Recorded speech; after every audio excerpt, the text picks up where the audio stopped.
High, hello, welcome সমস্ত ভাই এবং বোনেদের আমাদের নতুন চ্যানেলে সবাইকে ওয়েলকাম।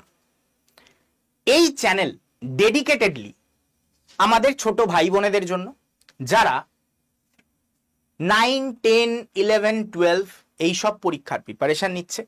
এছাড়া এই একাডেমিক কম্পিটিটিভ এক্সাম যেমন নিট, জেই, জেনপাস, এএনএম, জিএনএম অথবা বিএসসি নার্সিং এইমস এর পরীক্ষা, এই রকম টাইপের একাডেমিক যে কম্পিটিটিভ এক্সামগুলো হয় তার প্রিপারেশন নিচ্ছে তাদের জন্য ডেডিকেটেডলি এই চ্যানেল। তো বেশি অপেক্ষা না করে আমরা আজকের ক্লাস শুরু করব।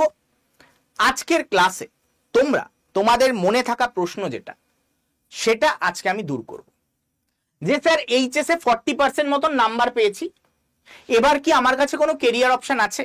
আমার কি কোনো কেরিয়ার চুজ করার কোনো অধিকার আছে, বা আমার কেরিয়ার কোনো একটা ভালো কেরিয়ার চুজ করবার সামর্থ্য আছে কিনা? তো সেই সমস্ত প্রশ্নের উত্তর নিয়ে আজকে চলে এসেছি। আজকে আমাদের ভিডিও সেটা হচ্ছে, তাহলে তোমার সুযোগ আছে সরকারি চাকরি পাওয়ার যদি তুমি 40% নাম্বার পেয়ে থাকো। তো সেটার উপায় কি? ANM, GNM. তো এই এএনএম, জিএনএম এর ব্যাপারে আমরা সম্পূর্ণ তথ্য একেবারে এ টু জেড আমরা দেখব। ওকে, তো চলো এক্সামের ব্যাপারে আমাদের এ টু জেড জেনে নেওয়া যাক। প্রথমেই আমরা যেটা দেখতে পাচ্ছি, আজকের ক্লাসে আমাদের কি কি নিয়ে আলোচনা হবে? এএনএম, জিএনএম এর ব্যাপারে, এই এক্সামের ক্রাইটেরিয়া এবং কোয়ালিফিকেশনের ব্যাপারে, কেরিয়ারের ব্যাপারে এবং marks division, exam pattern, rank for selection, এইসবের ব্যাপারে। তো চলো শুরু করা যাক আজকের এই ক্লাস। তো চলো দেখে নি। এটা আমার পরিচয়, আমার নাম শুভাশিস ভট্টাচার্য। প্রায় 7 বছর ধরে তোমাদের প্রিপারেশন দেওয়াচ্ছি এবং এই এক্সামগুলোর আমাদের এই চ্যানেলে প্রিপারেশন হবে এবং আমি বরাবর এর আগে দিয়েও এসেছি। তো চলো আবার নতুন জার্নি তোমাদের সাথে আলাদাভাবে নতুন চ্যানেলে। তো শুরু করা যাক।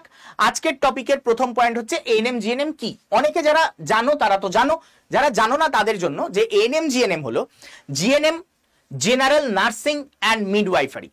এটা একটা ডিপ্লোমা কোর্স নার্সিং এর, এবং এএনএম যেটা অক্সিলারি নার্সিং মিডওয়াইফারি, এটা হচ্ছে কি? এটা হচ্ছে সার্টিফিকেট কোর্স। এর গ্র্যাজুয়েশন হয় যেটাকে আমরা বলি বিএসসি নার্সিং। তার জন্য জেনপাস ইউজি এক্সাম দিতে হয়। এই ব্যাপারে যারা জানতে চাও তারা অবশ্যই কমেন্ট বক্সে কমেন্ট করে জানাতে পারো, তার উপরে ভিডিও অবশ্যই আসবে। কিন্তু আজকে আমাদের টপিক এই দুটো পরীক্ষার জন্য কি স্যার আলাদা আলাদা এক্সাম হয়? তো একদমই নয়। এএনএম এবং জিএনএম দুটো একটাই এন্ট্রান্সের মাধ্যমে সিলেকশন হয়ে থাকে র্যাঙ্কের উপর ভিত্তি করে। তো চলো শুরু করা যাক। ক্রাইটেরিয়া, এই এক্সামের ক্রাইটেরিয়া কি হয়ে থাকে? এই এক্সামে ক্রাইটেরিয়া, এখানে কয়েকটা জিনিস লেখা আছে, আমি তোমাদের জন্য জিস্ট বানিয়ে তোমাদের এখানে সাজিয়ে এনেছি। এটা হচ্ছে একেবারে বোর্ডে যেটা লেখা থাকে, বোর্ডের প্রদত্ত যে লিস্ট সেখানে এগুলো লেখা থাকে। আমি তোমাদের জন্য সহজে ছোট্ট করে একটা জিনিস লিখে এনেছি। সেটা হচ্ছে যে ওখানে যা যা লেখা আছে তার মধ্যে মেইন পয়েন্ট হলো তোমাকে ইন্ডিয়ান হতে হবে, ভারতীয় হতে হবে। দ্বিতীয় পয়েন্ট, এইচএস পাস করে থাকতে হবে এবং টোটালের উপর 40% মার্কস পেয়ে থাকতে হবে। আগে একটা নিয়ম ছিল ইংলিশে 40% মার্কস পেতে হবে, সেটার বর্তমানে আর কোনো ক্রাইটেরিয়া নেই, ইংলিশে 40% না হলেও চলবে। আর কি আছে? এজ, বয়স 17 থেকে 35 বছর। আগে এটা ছিল, এখন এটাকে সরিয়ে দিয়ে 17 থেকে নো আপার লিমিট, মানে কোনো আপার লিমিট নেই, সেরকম করে দেওয়া হয়েছে। এবার আসছি কোর্সের পর কি। কোর্সের পর, কোর্স তুমি করবে তারপরে কি হবে তোমার, এই কোর্স করলে কি হবে সেটা আগে দেখে নি, তারপরে কোর্সের এই প্রিপারেশনের জন্য এক্সামের প্যাটার্নগুলো এইগুলো সব আমরা এক এক করে জানবো। তো চলো এই কোর্সের পরে কি হয় আগে দেখে নি। এই কোর্সে ধরো তুমি চান্স পেয়ে গেলে, এখানে তুমি দেখতে পাচ্ছ, এখানে ধরো তুমি কোর্সে চান্স পেয়ে গেলে এএনএম বা জিএনএম এ। এএনএম এ পেলে কি হবে? এটা একটা সার্টিফিকেট কোর্স। এটার পড়াশোনাটা তুমি বাংলা এবং ইংলিশ দুটো ভাষাতেই করতে পারবে। তো যাদের একেবারেই ইংলিশে দুর্বল তাদের জন্য এটা বেস্ট অপশন। এবার স্যার ইংলিশ আমিও পারি না, তাহলে কি হবে? তুমি ইংলিশ পারো না তাতে কিচ্ছু যায় আসে না, 3 মাসের মধ্যে 2-3 মাসের মধ্যে সবাই ধাতস্থ হয়ে যায়, এমন কোনো ছেলে মেয়ে নেই যে ধাতস্থ হয় না। আর তুমি সায়েন্স নিয়ে যদি পড়ে থাকো তাহলে তুমি জেনেই রাখো, তুমি গ্র্যাজুয়েশনে পড়তে গেলে তোমাকে সায়েন্স ইংলিশেই পড়তে হয়। তাহলে ভাষা কোনো ব্যারিয়ার নয়, ভাষাতে কোনো প্রবলেম হয় না। যারা যারা পড়ে সবাই বলে যে প্রথম 1-1.5 মাস অসুবিধা হয়, 2 মাসের মাথায় সবাই ওটাতেই ধাতস্থ হয়ে যায় এবং এমন ভাবে ধাতস্থ হয় যে বাংলা ভাষায় গিয়ে পড়তে প্রবলেম হতে পারে পরে গিয়ে, কিন্তু ইংলিশ ভাষায় প্রবলেম হয় না। ওকে, এরপরে তুমি দুটো ভাষাতেই পড়তে পারবে এবং চাকরি পাওয়ার জন্য তোমাকে কি করতে হবে, সরকারি চাকরি পাওয়ার জন্য, চাকরি তুমি আরো পেতে পারবে, সরকারি চাকরি পাওয়ার জন্য, যদিও বা এএনএম এ অত বেশি বেসরকারি চাকরি হয় না, সরকারি চাকরি হয়। আর এবং 100% ছেলে মেয়ে আপাতত যারা যারা পাশ করেছে সবাই কিন্তু সরকারি চাকরিতে জয়েন করে গেছে। তো সরকারি চাকরি পাওয়ার জন্য যেটা হয়, সরকারি চাকরির জন্য পরীক্ষা বা ইন্টারভিউ হবে না। তাহলে কিসের উপর ভিত্তি করে হবে, এই এএনএম কোর্স যেটা তুমি করবে সেইখানে কত মার্কস পেয়েছো তার উপর ভিত্তি করে মেরিট লিস্ট বেরোবে এবং তার উপরে চাকরি হবে। মোটামুটি যারা এএনএম নিয়ে পড়ে, সরকারিতেই পড়া হয় একমাত্র এএনএম, তো যারা পড়ে তারা সবাই কিন্তু কি হয়, রিক্রুট হয়ে যায়। এবং এই কোর্সটা কত বছরের, এই কোর্সটা হয় 2 বছর এবং 6 মাসের ইন্টার্নশিপ এর সাথে থাকে, মানে মোট 2.5 বছর তোমাকে পড়াশোনা করতে হবে। স্যার 2.5 বছর হওয়ার সাথে সাথেই কি আমি চাকরি পেয়ে যাব? না, মোটামুটি 6 মাস থেকে 1 বছর তোমাকে বসতে হবে, নেক্সট ভ্যাকেন্সি বেরোনো অবধি, তারপরেই তোমার চাকরিতে জয়েনিং হয় কি হিসাবে, হেলথ অ্যাসিস্ট্যান্ট ফিমেল হিসাবে। এই হেলথ অ্যাসিস্ট্যান্ট ফিমেল হিসাবে তুমি রাজ্য সরকারের যে হসপিটালগুলো হয় বা রাজ্য সরকারের যে মাতৃসদন টাইপের যে হসপিটাল যেখানে বাচ্চা প্রসব করানো হয়, এই সব হসপিটালে তোমার রিক্রুটমেন্ট হয় এবং স্যালারি থাকে অ্যাপ্রক্সিমেটলি 25,000, মোটামুটি 25,600 সামথিং মতন হয়। তো ওরকম কোনো ব্যাপার নেই, 25,000 মতনই ধরে রাখো, রাউন্ড ফিগার 25,000 টাকা মতন ইন হ্যান্ড তুমি হাতে পাবে। এবার স্যার জিএনএম নিয়ে পড়লে ধরে নাও তোমার সরকারি চাকরির চান্স কি 100% থাকে? সরকারি থেকে পড়লে না, 100% থাকে না। জিএনএম এ 100% থাকে না, এএনএম এ 100% থাকে। তাহলে স্যার আমার তো লাইফ বরবাদ হয়ে যাবে। এই ধারণা নিয়ে যারা পড়াশোনা করে তাদেরকে একটা কথা বলে রাখি, যারা ইঞ্জিনিয়ারিং পড়ে তারা কি এটা ভেবে পড়ে যে আমার সরকারি চাকরি হবে না ইঞ্জিনিয়ারিং না পড়লে? ওটা আগে হতো, যারা ইঞ্জিনিয়ারিং পাশ করতো তাদের সবার সরকারি চাকরি হয়ে যেত। বর্তমানে হয় কি? হয় না। ইঞ্জিনিয়ারিং লোকে পড়ে একটা ভালো কেরিয়ারের জন্য, বেসরকারিতে সরকারির থেকে অনেক বড় বড় কেরিয়ার আছে। যেমন আমি যদি একটা ছোট্ট উদাহরণ দিয়ে বলি, আমার এক পুরনো মানে ছাত্রী, সে আজ থেকে মানে আমি যখন আগে পড়াতাম প্রায় 7 বছর আগে, ও 7 বছর আগে মানে প্রথম ব্যাচেরই স্টুডেন্ট ছিল, তার মানে ধরে রাখো আজ থেকে 7 বছর আগে ও পড়েছিল হচ্ছে বিএসসি নার্সিং, প্রাইভেট কলেজ থেকে, সরকারি কলেজ থেকে বিএসসি নার্সিং পড়ে, এই এনআরএস থেকেই পড়েছিল বিএসসি নার্সিং। এবং পড়ার পর তারপরে সে প্রথমে চান্স, সে নর্সেট দেওয়ার পর সে কিন্তু একটা মানে মেডিকেল অফিসার হিসাবে চাকরি পায় এবং সে সেটা করেনি, সে বিদেশের একটা অফার পায়। সেই অফারে তার তৎকালীন সময় যেটা ভারতীয় মুদ্রায় স্যালারি ছিল, তৎকালীন সময় আমি বলছি আজ থেকে 7 বছর আগে, তার স্যালারি ছিল 5,60,000 পার মান্থ, 5,60,000 পার মান্থ, এবং চাকরি হয়েছিল দুবাইতে। এবং আমি যদি বেশি দূরেও না যাই, তোমরা যদি আমাদের চ্যানেলে শতবিশা ম্যামকে চেনে থাকো, শতবিশা ম্যামের ননদও তিনিও কিন্তু এই পেশার সাথে জড়িত, বিদেশে মানে সৌদি আরবে উনি। তো এইরকম বিদেশে চাকরির বিশাল অপরচুনিটি রয়েছে, সেটা ছেলে হোক বা মেয়ে উভয়দের ক্ষেত্রে। তো এইটা মাথায় নিয়ে থেকো না যে আমার সরকারি না হলে তো হবেই না, বেসরকারিতে অগাধ অপশন, বরঞ্চ বেটার অপশন বেসরকারিতেই হয়ে থাকে, কারণ বেসরকারিতে প্রমোশনের সুযোগটা অনেকটা বেশি থেকে থাকে, প্রমোশন খুব ভালো হয়ে থাকে। ওকে, আশা করি ক্লিয়ার। এরপরে আসছি যে ইংলিশ ভাষাতেই পড়তে পারবে কিনা সেটার ব্যাপারে। দেখো ইংলিশ ভাষাতেই পড়তে হবে, এটা ঠিক আছে, এটা ইংলিশ ছাড়া গতি নেই, এটা তোমাকে ইংলিশ ভাষাতেই পড়তে হবে। এবং চাকরি পাওয়ার জন্য এখানে কিন্তু তোমার ইন্টারভিউ হবে। এর আগে অবধি যেগুলো ছিল সরকারি চাকরি পাওয়ার জন্য তোমার মানে এএনএম এ সরকারি চাকরি পাওয়ার জন্য তোমাকে ওই ইন্টারভিউ দিতে হচ্ছিল না, এখানে কিন্তু সরকারি চাকরির জন্য পরীক্ষা হবে না, কিন্তু ইন্টারভিউ হবে। এবং কিসের উপর ভিত্তি করে তোমার রিক্রুটমেন্ট আসবে? মাধ্যমিক, উচ্চ মাধ্যমিক, জিএনএম কোর্স, মার্কস, মানে জিএনএম কোর্সের মার্কস তোমার যত হয়েছে, মানে মাধ্যমিকে যত পেয়েছো, এইচএস এ যত পেয়েছো, জিএনএম কোর্সে মার্কস যত পেয়েছো, প্লাস ইন্টারভিউ, এই মোট নাম্বারের উপর ভিত্তি করে তোমার মেরিট লিস্ট বেরোবে। ওকে, তারপরে তোমার সরকারিতে সিলেকশন হবে। সরকারিতে যদি হয়, তার আগে বলে রাখছি তোমাকে পড়তে হবে 3 বছর এই কোর্সটায়, এবং তার সাথে 6 মাসের ইন্টার্নশিপ। তারপরে তোমাকে 6 মাস থেকে 1 বছর বসতে হবে, দেন তোমার রিক্রুটমেন্ট আসবে। এবং এখানে তোমার যে পোস্টে রিক্রুটমেন্ট হবে সেটা হচ্ছে কি staff nurse grade 2। Staff nurse grade 2 হিসাবে তোমার ফার্স্ট রিক্রুটমেন্ট হবে। এমনকি বিএসসি নার্সিং যারা পড়ে তাদেরও স্টাফ নার্স গ্রেড 2 হিসাবেই প্রথম পোস্টিং পায় এবং স্যালারি হয় 35,000। তাহলে স্যার বিএসসি নার্সিং করা আর এটা করা একই না?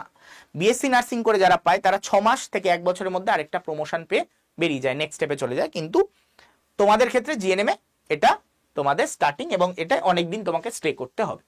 ওকে, এই গেল হচ্ছে আমাদের সব কি কি করতে হবে। এটা পড়ার সাথে সাথে পড়ার পরে আমাকে সরকারি চাকরি পেতে হলে রাজ্য সরকারে। এরপরে আসছি কেরিয়ার অপশন, মানে অরিজিনাল যে পয়েন্টটা আমার কাছে কি কি কেরিয়ার আছে সেটা জানার জন্য। হেলথ অ্যাসিস্ট্যান্ট ফিমেল হিসাবে তো তুমি জয়েন করতে পারছোই, এটা স্টেট গভর্নমেন্টে, এটা স্টেট গভর্নমেন্টে তুমি এই হিসাবে আমাদের স্টেটে ডাইরেক্ট জয়েন করতে পারছো। তবে এই পোস্ট যেটা সেল, ভেল, ওএনজিসি, ইএসআইসি, রেল, এতে এএনএম এর পাওয়ার সম্ভাবনা নেই বললেই চলে, কারণ হয়তো 10-15 বছর বাদে একবার হয়তো রিক্রুট করলেও করতে পারে এএনএমদের কিন্তু এখানে রিক্রুট হওয়ার সম্ভাবনা খুব কম, হলে হতে পারে কিন্তু সম্ভাবনা নেই বললেই চলে, তুমি হাতে নিয়ে চলো যে নেই। ওকে, হায়ার স্টাডিজের কি এএনএম এর অপশন আছে? এএনএম করার পর আবার পুনরায় তোমাকে ওই আবার এএনএম জিএনএম এর পরীক্ষা দিয়ে তোমাকে জিএনএম পেয়েই সিলেকশন পেতে হবে, ডাইরেক্ট কোনো ল্যাটারাল এন্ট্রির কোনো সুবিধা নেই। এএনএম থেকে জিএনএম এ ল্যাটারাল কোনো এন্ট্রির সুবিধা নেই। ওকে, তারপরে তুমি জিএনএম করার পর তুমি আবার পরীক্ষা দিয়ে জিএনএম পেলে, জিএনএম করলে, তারপরে আবার পোস্ট বেসিক নার্সিং করলে, এমএসসি করলে, পিএইচডি করলে তুমি করতে পারো। কিন্তু সত্যি কথা বলতে এএনএম থেকে এএনএম পড়েছো বলে জিএনএম এ তুমি এক্সট্রা কোনো সুবিধা পাবে, একদমই তা নয়। ওকে, এরপর ওই জিএনএম করার পর তুমি কি করতে পারো, জিএনএম পড়লে তারপরে আবার পোস্ট বেসিক নার্সিং এর তুমি করে তুমি টিচার হিসাবে কিন্তু টিচিং প্রফেশন চুজ করতে পারো। তো এএনএম এ বলতে গেলে সত্যি কথা বলতে এএনএম এ এই একটাই অপশন পিওর রয়েছে, কিন্তু এটাও পজিটিভ দিক যে 100% মেয়েরা যারা পড়বে তারা কিন্তু হেলথ অ্যাসিস্ট্যান্ট ফিমেল হিসাবে এখনো পর্যন্ত কিন্তু চাকরি পেয়ে গেছে, তাদের আর অন্য চাকরির জন্য অপেক্ষা করে বসে থাকতে হয়নি। ওকে, জিএনএম এর ক্ষেত্রে কেরিয়ার অপশন অনেকটা বেশি। জিএনএম এর ক্ষেত্রে স্টাফ নার্স গ্রেড 2 হিসাবে যেমন পেলে, ঠিক আছে, পেলে তো পেলে, না পেলে স্যার আমার কি রাস্তা বন্ধ হয়ে গেল? একদমই নয়। তাদের কিন্তু সেল, ভেল, ওএনজিসি, ইএসআইসি, রেল, ইউপিএসসি, রেলের খুব শিগগিরই বেরোবে ভ্যাকেন্সি। তো এইরকম যে কোনো সংস্থায় প্রচুর পরিমাণে জিএনএম নার্স নেওয়া হয়ে থাকে, তো সেখানে কিন্তু তোমাদের অনেক বড় সুযোগ রয়েছে। এছাড়া হায়ার স্টাডিজের জন্য তুমি জিএনএম থেকে ডাইরেক্ট ল্যাটারাল এন্ট্রি মানে একটা এক্সাম হয়, সেটা হচ্ছে পোস্ট বেসিক নার্সিং এ ঢোকার জন্য। এই post basic nursing equivalent to BSc, মানে এটা একটা গ্র্যাজুয়েশন, ঠিক আছে, বিএসসি নার্সিং এর সমকক্ষই এটা, এবং সমকক্ষ বলবো কি, সমকক্ষ থেকে একটু উপরেই ধরে রাখা যেতে পারে। তো পোস্ট বেসিক নার্সিং এ তুমি কিন্তু পেতে পারো। এই পোস্ট বেসিক নার্সিং পেয়ে গেলে তারপরে তুমি টিচিং অপশন, এই যে টিচিং প্রফেশন চুজ করতে পারো, কিন্তু টিচিং প্রফেশন তুমি চুজ করতে পারবে তুমি যদি পোস্ট বেসিক নার্সিং পেয়ে যাও। তারপরে অনেকের স্বপ্ন থাকে না যে টিচার হব, এবার টিচারও হব, নার্সও হব, এরকম যদি স্বপ্ন থাকে তো দুটো স্বপ্ন কম্বাইন করে নার্সদের টিচার তুমি হতে পারো। তো একসাথে দুটো স্বপ্ন কিন্তু পূরণ হতে পারে। এরপর এছাড়াও তুমি এমএসসি করতে পারো এটার পর, তারপরে পিএইচডি করতে পারো। তোমার যদি মনে হয় যে আমি অনেক দূর অব্দি পড়াশোনা করতে চাই তো খুব ভালো সুযোগ, এর থেকে ভালো তো আমি বলবো যে নর্মাল গ্র্যাজুয়েশন বা এইসব করার থেকে এটা করা অনেক বেটার, চাকরির অপশন খুলে যায়। সবসময় মাথায় রাখবে টেকনিক্যাল কোর্স তোমার বর্তমান যুগে তুমি যত স্কিলড হবে তত তোমার চাকরির সুযোগ বেড়ে যাবে। তুমি জেনারেল লাইনে যদি কোর্স করে থাকো তাহলে চাকরির সুযোগ কিন্তু অনেক কমে যায়। আমি বরাবর এই কথাটা বলে আসি এবং বলবো, কারণ বর্তমান যুগ স্কিল লেবারের যুগ। এখন আর স্কিল লেবার মানে এই যে তুমি এই যে এটা শিখবে, এটা একটা স্কিল, এটা সবাই পারবে না, আমাকে দিলে আমি পারবো না, আমি ইনজেকশন দিতে পারবো না, আমি প্রেশার মাপতে পারবো না, আমি সুগার দেখতে পারবো না, ওগুলো তোমরা এখানে বিভিন্ন কোর্সের মাধ্যমে, এটা আমি বলছি না প্রেশার সুগার দেখতে হবে তোমায়, তার থেকেও টাফ কাজ। তো আমি একটা মিনিমাম একটা জিনিস দিয়ে বললাম। তো এইরকম কাজগুলো কিন্তু তোমরা এখানে করতে পারবে, ঠিক আছে। চলো এরপরে আসছি প্রশ্নপত্রের ধরন। প্রশ্নপত্রের ধরন কেমন হয়? মাল্টিপল চয়েস প্রশ্ন হয়ে থাকে, এমসিকিউ, ইংরাজি এবং বাংলা উভয় ভাষাতে পরীক্ষা হয়ে থাকে। এবং সিলেবাসের ব্যাপারে আমরা ডিটেলসে জানি। এইখানে আমরা দেখতে পাচ্ছি মার্কস ডিভিশন, কোন কোন সাবজেক্টে কি কি মার্কস থেকে থাকে। তার আগে তোমাদের একটা পয়েন্ট বলে রাখি, অনেকেই ভাবছো যে স্যার আমি যে এইগুলো দেখছি এর উপরে কি ক্লাস পাবো এই চ্যানেলে? তো আমি বলে রাখছি হ্যাঁ পাবে। তার জন্য তোমরা একটা কাজ করতে পারো, আমি তোমাদের এখানে একটা নাম্বার লিখে দিচ্ছি, এই নাম্বারে হোয়াটসঅ্যাপে তোমরা একটা হাই লিখে পাঠিয়ে দেবে, 9836365225। যারা যারা এই ব্যাপারে মানে ভাবতে ইচ্ছুক যে হ্যাঁ আমি লাইফে কিছু করতে চাই, আমি স্কিল্ড লাইনে কিছু করতে চাই যেখানে আমার চাকরি নিশ্চিত হবে, তো তারা যারা এই ব্যাপারে চিন্তিত তাদের জন্য আমি বলছি এই নাম্বারে হাই পাঠাবে, এই নাম্বারে হোয়াটসঅ্যাপে, ঠিক আছে, হোয়াটসঅ্যাপে হাই পাঠাবে, এই নাম্বারে হোয়াটসঅ্যাপে হাই পাঠালেই তোমাদের কাছে অনেকগুলো লিঙ্ক পৌঁছাবে। তার মধ্যে তোমার এএনএম জিএনএম এর গ্রুপে জয়েন হতে চাইলে এএনএম জিএনএম হতে পারো, জেনপাজে হতে চাইলে জেনপাজে হতে পারো। যারা যারা বিএসসি নার্সিং পড়বে ভাবছো তারা জেনপাজে হতে পারো, বা প্যারামেডিক্যাল নিয়ে পড়বে ভাবছো তারা জেনপাজে হতে পারো। আর যারা এএনএম জিএনএম মানে এই লাইনে মানে তোমার সার্টিফিকেট বা ডিপ্লোমা কোর্স নিয়ে পড়তে চাও তারা কিন্তু এখানে করতে পারো, কারণ জেনপাস খালি সায়েন্স ব্যাকগ্রাউন্ডের ছেলেমেয়েরা দিতে পারবে, এএনএম জিএনএম কিন্তু সায়েন্সও দিতে পারবে, আর্টসও দিতে পারবে, কমার্সও দিতে পারবে, তো কোনো বাধ্যবাধকতা নেই। তো তাই জন্য বলবো হোয়াটসঅ্যাপে তোমার হোয়াটসঅ্যাপ করে আমাকে হাই লিখে পাঠিয়ে এই এএনএম জিএনএম এর লিঙ্কে ক্লিক করে জয়েন হয়ে যেতে পারো। ওকে, এবার চলো আমরা যাই যেটা নিয়ে আমি বলছিলাম যে মার্কস ডিভিশন এখানে কি হয়ে থাকে, জীবন বিজ্ঞান যেটাকে আমরা লাইফ সায়েন্স বলে থাকি মাধ্যমিকে, তো এই লাইফ সায়েন্সে মোট 50 নম্বরের কোয়েশ্চেন হয়, সেখানে মার্কস ডিভিশন হয় 30 নম্বর থাকে, 30টা কোয়েশ্চেন থাকে 1 নম্বর করে, এবং 10টা কোয়েশ্চেন থাকে 2 নাম্বার করে। এই 2 নাম্বারের কোয়েশ্চেনে কি স্যার ডিটেলসে লিখতে হয়? একদমই তা নয়, এটা বলে ক্যাটাগরি 2 এর কোয়েশ্চেন। সাধারণত আমরা যে এমসিকিউ কোয়েশ্চেন করে থাকি সেখানে 4টে অপশন থাকে যার মধ্যে একটা উত্তর হয়ে থাকে, কিন্তু ক্যাটাগরি 2তে 4টে যদি অপশন দিয়ে থাকে একের অধিক উত্তর সঠিক হতে পারে, একটাও হতে পারে, দুটোও হতে পারে, তিনটেও হতে পারে। 4টে সাধারণত হয় না, একটাও হয় না, দুটো অথবা তিনটে অপশন কিন্তু সঠিক হতে পারে। ওকে, তো সেই ক্ষেত্রে প্রত্যেক কোয়েশ্চেনে 2 নাম্বার করে থাকে। আর কি, ভৌত বিজ্ঞানের ক্ষেত্রে 15টা কোয়েশ্চেন থাকবে 1 নাম্বার, 5টা কোয়েশ্চেন থাকবে 2 নাম্বার। ভৌত বিজ্ঞান বলতে ফিজিক্স কেমিস্ট্রি দুটো আমাদের 9, 10-এ কি হয় একসাথে থেকে থাকে, তো সেই অনুযায়ী এখানে বলা হয়েছে। ইংরাজিতে 1 করেই থেকে থাকে, তো মোট 15 মার্কস ইংরাজিতে, ফিজিক্যাল সায়েন্স 25, গণিত 10টা কোয়েশ্চেন 1 করেই থাকে 10, সাধারণ জ্ঞান 1 করে থাকে 10টা কোয়েশ্চেন, তো এটাও 10, লজিক্যাল রিজনিং 5টা থাকে 1 করে, এটা 5। তো টোটাল কত? টোটাল 100টা কোয়েশ্চেন থাকে, 115 মার্কস। 100টা কোয়েশ্চেন 115 মার্কসের পরীক্ষা। ওকে, মোটামুটি স্যার 115তে কত নম্বর পেলে নিশ্চিন্ত হয়ে যাব? আমি বলবো এই 115তে বর্তমান সময় দাঁড়িয়ে তুমি যদি 70 থেকে 75 পেয়ে যাও তাহলে তুমি নিশ্চিন্ত, তুমি সিলেকশন পাবে, এএনএম অথবা জিএনএম এ পাবেই পাবে। তুমি যদি 70 থেকে 75-এর মধ্যে তুমি মার্কস পাও তুমি পাবেই পাবে, ঠিক আছে? তো তোমাকে সেই অনুযায়ী প্রিপারেশন নিতে হবে 115তে কি করে 70 থেকে 75 পাওয়া যায়। এটাই হচ্ছে আমাদের এবার জার্নি, যে 70 থেকে 75 পেতে হলে কি করতে হবে। তার জন্য তোমাকে এই হোয়াটসঅ্যাপ গ্রুপে সবার ফার্স্টে জয়েন হতে হবে। তোমাকে যদি এই পরীক্ষার প্রিপারেশনটা নিতে হয় এই হোয়াটসঅ্যাপ গ্রুপে তোমরা জয়েন হয়ে যাবে। ওকে, ক্লিয়ার? চল এইবার এই যে স্যার স্কোরিং সিস্টেমটা কি, এই ক্যাটাগরি 1 ক্যাটাগরি 2 কি, তো এখানে সব ভাষায় লেখা আছে, আমি তোমাদের একটু ছোট্ট করে বলে রাখি। ক্যাটাগরি 1 সবাই জানো, 4টে এমসিকিউ, একটা করলে যেটা সঠিক উত্তর করলে 1-এ 1 পাবে, ভুল উত্তর করে দিলে 4টে ভুলের জন্য 1 মার্কস কাটা যাবে, এটা অনেকেই জানো। 4টে ভুল উত্তরের জন্য 1 মার্কস করে কাটা যাবে, এই নেগেটিভ মার্কিং সিস্টেমের ব্যাপারে অনেকেই জানো। কিন্তু সবার চিন্তা হচ্ছে ক্যাটাগরি 2 নিয়ে। ক্যাটাগরি 2তে মার্কস ডিভিশনটা কিভাবে হয় একটু বলে দিন। ধরো একটা কোয়েশ্চেন, এটা 1 নাম্বার কোয়েশ্চেন ক্যাটাগরি 1 এর, এটা ধরো একটা কোয়েশ্চেন, এর 4টে অপশন, দিয়েছে এ, বি, সি এবং ডি, যার মধ্যে এই বি আর সি হলো সঠিক উত্তর, বি আর সি হলো সঠিক উত্তর। কিন্তু তুমি কি করেছো, তুমি দাগিয়েছো বি আর সিতেই, তাহলে তুমি কত পেলে, 2-2 পেলে।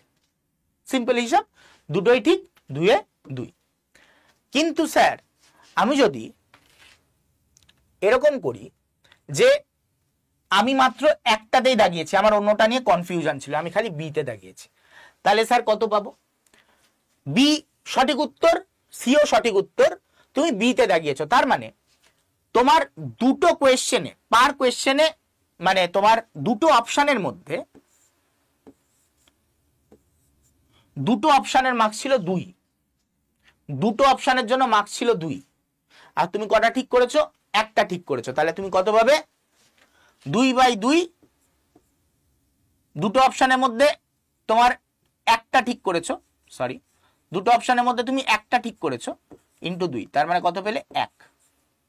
স্যার যদি 3টে অপশন ঠিক থাকতো, তার মধ্যে যদি আমি 3টে অপশন ঠিক, তার মধ্যে একটা করেছি, তাহলে কি হতো? তাহলে হতো হিসাব 1/3, 3টে অপশনের মধ্যে একটা ঠিক করেছো, ইন্টু 2, তার মানে কত? 2/3, তখন পেতে 2/3। এইভাবে তুমি মার্কস পেতে। তাহলে স্যার একটা কাজ করি, কি করব স্যার?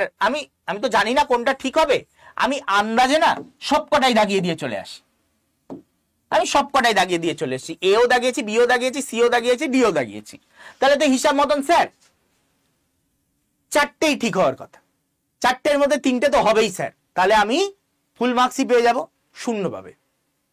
যদি একটাও ভুল অপশন তুমি চুজ করে নাও, তাহলে 0 পাবে।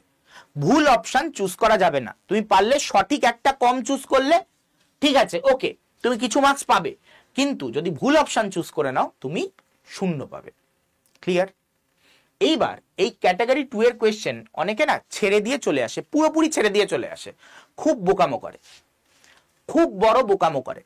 এটার কি ট্যাকটিস, এইটার ব্যাপারে আমি পরে অন্য একটা ভিডিওতে বলবো, যে আমি 15টার মধ্যে আমি যদি কিছু নাও জানি, আমি একটাও কোয়েশ্চেন পারছি না। মোট ক্যাটাগরি 2 এর কটা কোয়েশ্চেন আসে তোমরা যদি একবার হিসাব করে দেখো, ক্যাটাগরি 2 এর কোয়েশ্চেনের সংখ্যা কত? 10 আর 5, 15টা কোয়েশ্চেন, মানে প্রায় 30 নম্বর আছে এই ক্যাটাগরি 2 এর কোয়েশ্চেনে। আমি যদি একটাও না পারি, আমি জানি না 30 নম্বরের কোয়েশ্চেনের মধ্যে 1 নম্বরেরও আমার নলেজ নেই, আমি কি 10 মতন পেতে পারবো? হ্যাঁ পারবে, আন্দাজে পেতে পারবে, কিন্তু তার একটা সায়েন্টিফিক পদ্ধতি আছে। সেইটা যারা যারা জানতে চাও, সেটা অবশ্যই কমেন্ট করে জানাবে যে ক্যাটাগরি 2 এর কোয়েশ্চেনের আমি যদি কিছু না জানি, তাহলে আমি অ্যান্সার কিভাবে করব। তো একটা আমি পদ্ধতি বলবো, সেটা সবাই ফলো করবে, ঠিক আছে, এবং নিজেদের মধ্যে রাখবে। ওকে, যারা যারা এখানে প্রিপারেশন করছো, নিজেদের মধ্যে রাখবে সেই টেকনিকটা, আমি দেখিয়ে দেবো। ওকে, তার আগে আমরা চলে যাই হচ্ছে, তাহলে স্কোরিং টেকনিক আমরা দেখে নিলাম ক্যাটাগরি 1, ক্যাটাগরি 2 এ কেমন হয়ে থাকে। এইবার আমরা লাস্ট যে কথাটা বলবো সেটা হচ্ছে র্যাঙ্ক। আমাকে কত র্যাঙ্ক করতে হবে, এই র্যাঙ্ক নিয়ে অনেক জলঘোলা চলছে। দিনে দিনে র্যাঙ্ক আরো কমবে, সিলেকশনের র্যাঙ্ক, কারণ পরীক্ষাটা দিনে দিনে টাফ হচ্ছে, কারণ পরীক্ষার্থীর সংখ্যা বাড়ছে। নিটের মতন এক্সামে 720-তে 720 পেয়েও লোকে মানে 1 নাম্বার র্যাঙ্ক করেছে 67 জন, 69 জন, সরি। তো এরা তো সবাই এমস পাবে না, তাহলে এইরকম অবস্থা, এইরকম মারামারি করার মতন অবস্থাতে এই নিটের ছেলেমেয়েরা কোথায় যাবে? এরা এএনএম, জিএনএম বা জেন পাসের মতন এক্সামে কিন্তু গিয়ে বসবে, এবং তারপরে হয়ে যাবে আসল বিপদ। তখন কি হবে? আস্তে আস্তে আস্তে আস্তে র্যাঙ্কটা উপরের দিকে যাবে। তো সেটাকে আমরা খুব বুদ্ধিমত্তার সাথে এটাকে ট্যাকেল করতে পারি, তার জন্য পারফেক্ট প্রিপারেশন দরকার। সেই প্রিপারেশনের জন্যই আমরা আছি, আমাদের চ্যানেল আছে, রেগুলার ইউটিউবে ক্লাস যাবে, এবং তার সাথে পেড ব্যাচ তো আছেই। ওকে, তো আমরা জেনে নিই, চলো এই র্যাঙ্ক কত আমাকে করতে হবে, কত করলে আমি সিলেকশন 100% পাবোই। দেখো, র্যাঙ্ক সবসময় কাউন্ট করবে জিএমআর হিসাবে, ওই কোটায় কত হয়েছে সেটা দেখে লাভ নেই, তোমার কোন কোটায় কত হয়েছে দেখে লাভ নেই। তো সবার আগে আসি র্যাঙ্ক ফর সিলেকশন কত। জেনারেলদের পেতে হবে 2200-র মধ্যে র্যাঙ্ক এলে তুমি 100% শিওর থাকো যে তুমি পাচ্ছ, তোমাকে নিশ্চিন্তে থাকো, তুমি এখানে সিলেকশন হচ্ছে। স্যার এত বেশি পেতে হবে, এত বেশি র্যাঙ্ক করতে হবে, আমি বলছি না 500, আরো 500 উপরে হলেও তুমি পেতে পারো, কিন্তু আমি সেফ সাইড থাকার জন্য এই 2025-এর জন্য আমি বলছি। 2024-এর জন্য ঠিক আছে, 2024-এর জন্য 500 যোগ করতে পারো, কিন্তু 2025-এ গিয়ে কিন্তু এটাই করতে হবে। যারা এর পরের বারে প্রিপারেশন নিচ্ছ, এবারের যাদের হলো তো হয়ে গেল, মিটে গেল। যারা 2025-এর কথা ভাবছো তাদের কিন্তু এটা পেতে হবে, এটা মাথায় নিয়েই এগো। বেশি হলে হবে আমার লাভ, আমি একটু কঠিন ভাবে যদি প্রিপারেশন নিয়ে যাই, সহজ জিনিস তো আমি এমনিই পারবো, এবং তোমাদের সেটা স্মুথ করে দেওয়াই আমাদের কাজ। আমরা তোমাদের ক্লাসের মধ্যে এটাই করবো যে তোমার পড়াটা পুরো স্মুথ করে দেবো। যারা আমার আগে ক্লাস করেছো তারা নিশ্চয়ই জানো যে আমি চেষ্টা করি সবসময় তোমাদের ইজি করে পড়াতে। এখন আমরা এই চ্যানেলে কয়েকটা আরো স্পেশাল টেকনিক নিয়ে আসবো, যেটা বোঝাবার জন্য, কারণ এই চ্যানেলে এই স্কুলের ছাত্ররাই থাকবে, তো তার ফলে তাদের বোঝাতে আরো সুবিধা হবে, ঠিক আছে? কারণ আমি নিজে পছন্দ করি স্কুলের ছাত্রদের সাথে ইন্টারঅ্যাক্ট করতে, এবং তারা খুব মজাদার হয়, এবং তাদেরকে পড়িয়েই একটা আলাদা মজা আসে এবং একটা আলাদা এনার্জি পাওয়া যায়। তো তাই জন্য তোমাদের জন্য আমি স্পেশাল কিছু টেকনিক আনবো, ডেডিকেটেডলি তোমাদেরই এখন ক্লাস দেবো আমি, অন্য চ্যানেলের ক্লাস নেবও না। তো তার জন্য তোমাদের কিন্তু লেগে থাকতে হবে এই চ্যানেলে। ওকে, চলো। এসসিদের জন্য 5500 মতন র্যাঙ্ক করতে হবে।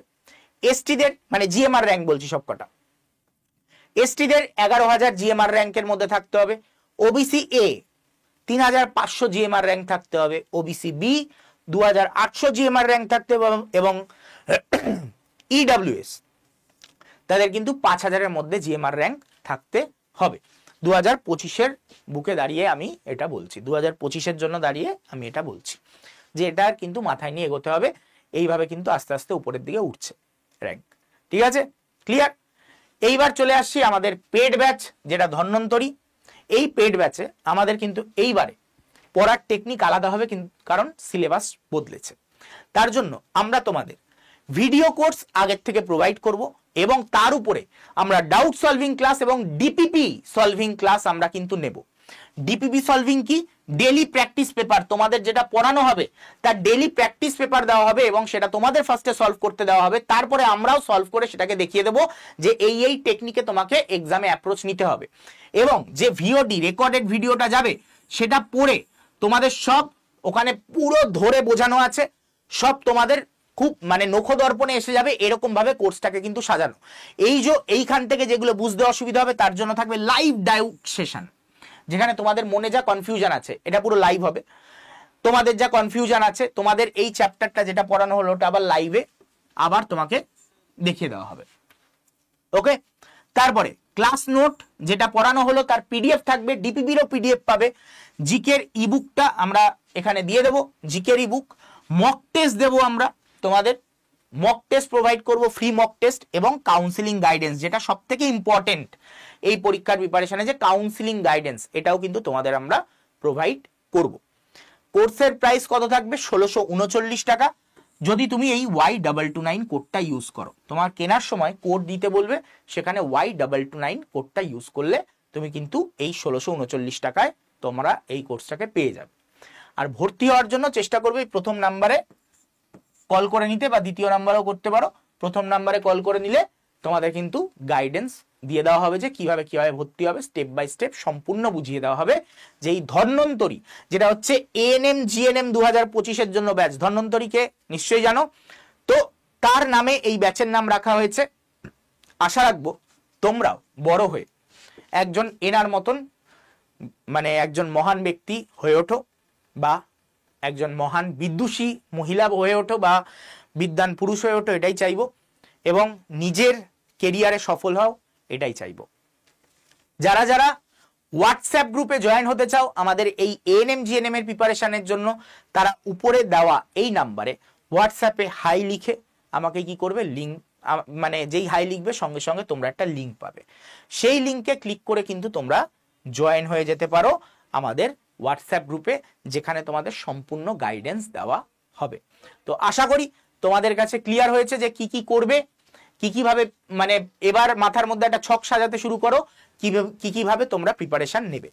আর তোমাদের মনে যদি এরকম কোনো কোয়েশ্চেন এসে থাকে যে এএনএম জিএনএম 10 বেস্ট কলেজ কোনটি, এই প্রশ্নটা যদি এসে থাকে অবশ্যই কমেন্ট বক্সে কমেন্ট করে জানাবে হ্যাঁ স্যার আমি জানতে চাই, এই কোয়েশ্চেনটা লিখে দেবে। বা এই কোয়েশ্চেনটা এএনএম জিএনএম এর প্রস্তুতির জন্য সবচেয়ে ভালো বই কোনটি, তো এই দুটোর ব্যাপারে তোমাদের যদি মনের মধ্যে প্রশ্ন থাকে তো অবশ্যই কমেন্ট বক্সে কমেন্ট করে জানাবে, আমি তার উপরে ভিডিও কিন্তু খুব তাড়াতাড়ি নিয়ে আসবো। এবং যারা পরে এই ভিডিওটা দেখছো, এইগুলোর মধ্যে যে কোয়েশ্চেনগুলো থাকবে সেগুলো উপরে কার্ড অপশানে বা আমার ভিডিওর শেষে এন্ড স্ক্রিনে তোমরা কিন্তু সেটাকে দেখতে পাবে। ওকে, আর যারা যারা আমাদের অ্যাপটাকে এখনো ইনস্টল করনি, ডাউনলোড করনি, তাদের উদ্দেশ্যে বলছি, আমাদের এই যে ভিডিওটা, এই ভিডিওর ডেসক্রিপশনে গিয়ে তুমি অ্যাপ লিঙ্ক পেয়ে যাবে।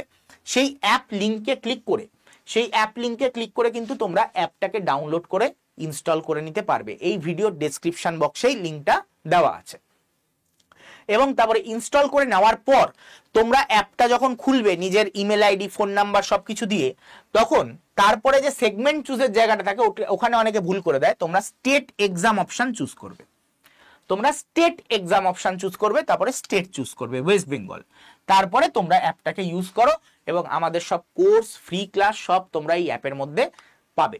তো তার জন্য কি করতে হবে, তোমাকে স্টেট এক্সাম অপশন চুজ করতে হবে, তারপরে কিন্তু ওয়েস্ট বেঙ্গল। ক্লিয়ার? আশা করি ক্লিয়ার সবার কাছে। এবং এই চ্যানেলটা, এটা একটা নতুন চ্যানেল, এটা যারা যারা এখনো সাবস্ক্রাইব করনি জলদি চ্যানেলটাকে সাবস্ক্রাইব করে দাও। আর ভিডিওটাকে লাইক করতে ভুলো না, ভিডিওটাকে লাইক করে দাও, শেয়ার করে দিও যার যার প্রয়োজন তাদের কাছে, তোমাদের বন্ধু বান্ধব যারা প্রিপারেশন নিচ্ছে তাদের কাছে অবশ্যই শেয়ার করে দিও। এবং আমাদের এখানে রেগুলার ক্লাস হয়, তো তার জন্য চ্যানেলটাকে সাবস্ক্রাইব করে নিও। কমিউনিটি বলে যে সেকশনটা হয়, ওই সেকশনে কিন্তু নজরে রেখো, ওখানে ক্লাসের শিডিউল সব দেওয়া থাকবে এবং রেগুলার ক্লাসের টাইম তোমাদের খুব শিগগিরই চ্যানেলে জানিয়ে দেওয়া হবে। তো ততক্ষণের জন্য টাটা, গুড বাই, বিদায়। দেখা হচ্ছে নেক্সট ভিডিওতে। ততক্ষণের জন্য গুড নাইট, বিদায়, টাটা।